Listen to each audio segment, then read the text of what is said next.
종소세, 법인세, 부가세, 원천세, 건강보험료, 세금 내기 바쁜 법인 대표님들에게 안 좋은 소식을 전해드립니다. 25년 10월 상법과 세법 개정안이 나왔습니다. 개정안에 따르면 많은 중소기업 법인 대표님들이 활용하셨던 자기 주식을 이제 26년부터는 더 이상 할 수 없게 되었습니다. 그동안 0%에서 5% 정도 부담으로 자기 주식을 실행해서 스톡옵션, 스톡 그랜트, 가지급금 해결, 잉여금 인출, 가업 승계 등 다양하게 활용할 수 있는 방안이 사라진 셈입니다. 어떻게 법이 바뀌었는지, 우리 회사가 해당 사항이 있는지, 남은 기간 혜택을 볼 수 있는지, 지금 국회의원들이 무슨 일을 벌이고 있는지를 영상을 통해서 알 수 있으실 겁니다. 자기 주식은 말 그대로 법인 대표가 자기 회사에 내가 보유하고 있는 주식 자체를 매각하는 것을 말합니다. 그렇게 되면 법인이 대표에게 주식의 대가를 지급하게 되고 법인은 자기 법인 자신의 스스로의 주식을 보유하게 됩니다. 대표는 합법적으로 법인 자금을 인출하여 주식이나 부동산을 취득하거나 가지급을 상환하는 방식으로 사용할 수 있고요. 자기 주식을 취득한 법인은 이를 스톡 그랜트나 임직원 복지, 기업 승계 등 다양하게 활용할 수 있었습니다. 법인 대표에게도 좋고 법인에게도 좋아서 그동안 비상장 중소기업 대표님들은 이를 각 회사에 맞게 활용을 많이 해왔습니다. 실제 올해 한 대표님들은 15억 규모의 자기 주식을 4% 정도 부담세율 실행해서 그중에 8억은 가지급금 상환에 사용하시고 나머지는 개인 주식 투자로 꽤 많은 이득을 보셨습니다. 그런데 올해 25년 10월 상법 개정안이 나왔는데요. 그 내용이 이제 더 이상 자기 주식을 비상장 중소법인도 사용할 수 없다는 것입니다. 그렇게 된 경위가 어이가 없고 말도 안 되는데요. 그 경위부터 말씀드릴게요. 들어보시면 얼마나 황당한 일인지 같이 보시고 판단해 보시길 바랍니다. 25년 6월 이재명 정부가 출범하면서 코스피 5000 시대를 아젠다로 내세웠습니다.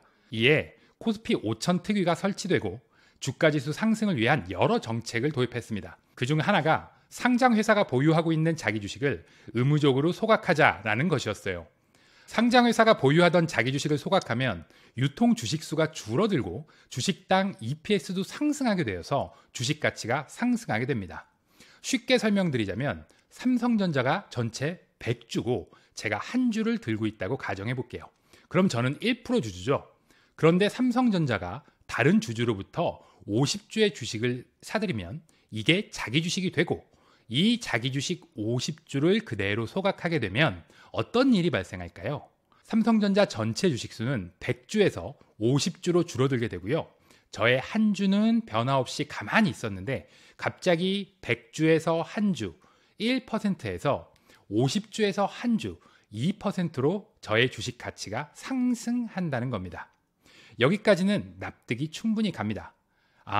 코스피 5000을 가려면 주가를 올릴 유인을 주어야 하니까 상장법인들이 그동안 자기 주식 취득만 하고 소각하지 않고 있는 것을 강제로 의무적으로 소각하게끔 하면 주가가 오르겠구나 충분히 납득이 갑니다. 그런 취지로 자기 주식을 의무 소각하자는 내용을 상법 개정안으로 제시했습니다. 저도 당연히 이때까지는 상장 법인들만 개정하겠구나라는 생각을 했습니다.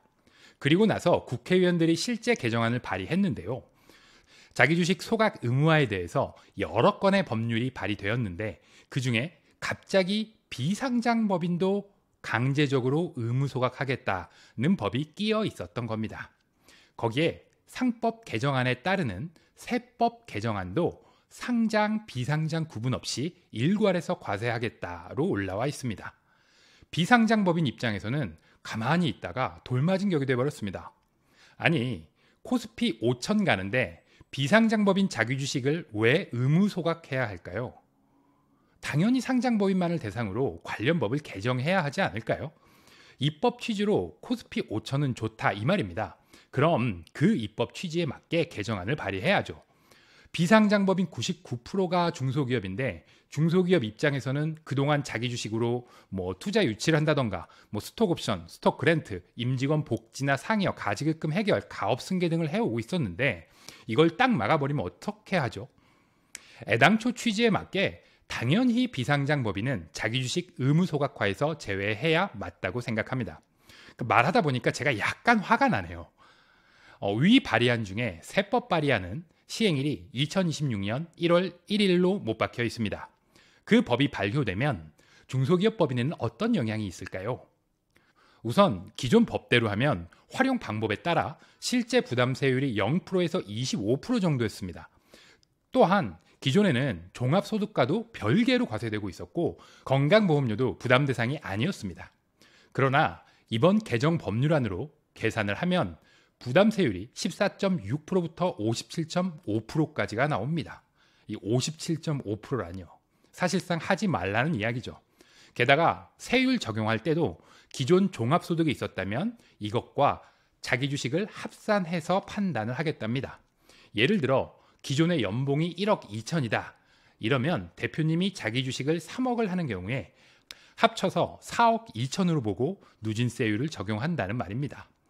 거기에 건강보험료도 부과가 되고요. 엄청난 세금 인상입니다. 이 개정 발의한 대로 되는 경우에 사실상 중소기업은 자기 주식을 더 이상 활용할 수가 없게 됩니다. 시뮬레이션을 제가 돌려봤더니 현행법과 개정 발의안이 5억을 기준으로 최대 2억까지 세금이 증가하는 것으로 나옵니다. 실제로 중소기업 운영 시 자금 운용이나 복지, 승계 등 많은 고민이 발생하고요. 자기 주식은 여기에 훌륭한 대안이 될 수 있습니다. 때문에 자기 주식 의무 소각은 상장 회사만을 그 대상으로 하는 것이 애초에 입법 취지인 코스피 5천 달성, 거기도 맞고 비상장 법인은 제외해 주는 것이 중소기업을 보호한다는 대의에도 합당하다고 생각합니다. 이 영상을 보시는 국회의원분이 혹시 계시다면 이 부분을 반드시 개정법률안에 반영할 수 있기를 간곡하게 요청드리겠습니다. 현재 소득세법 개정 발의안을 보면 시행일이 2026년 1월 1일로 되어 있습니다. 즉 2025년 12월 31일까지는 자기 주식을 실행할 수 있다는 말입니다. 그런데 자기 주식은 상법상 절차를 엄격하게 요구하기 때문에 사실상 절차를 지키기 위해서는요. 11월 말에 자기 주식 취득 절차를 시작을 해야 12월 31일 이전에 절차를 완료할 수 있습니다. 그리고 사전에 자기 주식이 한 주당 얼마의 거래가 가능한지 주식가치 평가를 반드시 선행하여야 합니다. 그리고 이 자기 주식 취득이 우리 회사가 세법 개정 전에 실행하면 어떤 이득이 있는지, 손해는 없는지 판단하셔야 합니다. 이 이득과 손해는 회사에 따라 매우 다양할 수 있습니다. 회사별로 가지급금을 제거하는 데 활용할지, 스톡옵션이나 스톡 그랜트를 활용할 수 있을지, 사내 근로복지기금을 활용할지, 가업 승계 목적으로 활용할지 다 다를 겁니다. 확실한 것은 올해가 지나면 이 활용 방안이 없어진다는 데 있습니다. 올해가 자기 주식을 활용할 수 있는 마지막 해가 될 수 있습니다. 지금 이 영상을 보시고 계시는 법인 대표님이 계시다면 2025년 남은 2달 동안 자기 주식 취득이 우리 회사에 얼마나 필요한 것인지를 판단해 보세요. 우리 회사에 어떤 목적으로 또 얼마의 금액을 진행하는 것이 가장 이로울까요? 만약 이 고민을 혼자 하기 힘드시다면 싱크텍스와 함께 고민해 보시는 방안도 권해드립니다. 싱크텍스는 세무사인 제가 조직한 회사고요. 중소기업에 최적화된 절세 방안을 연구하고 있습니다. 저희는 이러한 용역을 계획부터 실행, 세무조사 대응까지를 전문적으로 진행하는 회사고요. 500여 건의 실무 경험을 가지고 있습니다. 이번 사안의 경우 고민할 시간이 많이 부족합니다.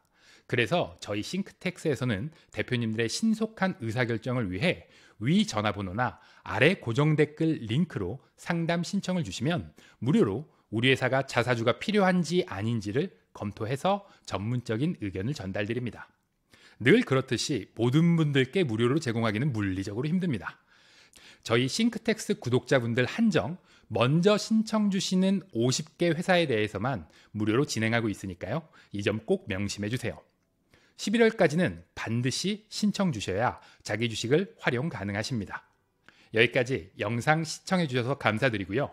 앞으로도 좋은 영상, 유익한 영상으로 찾아뵙겠습니다.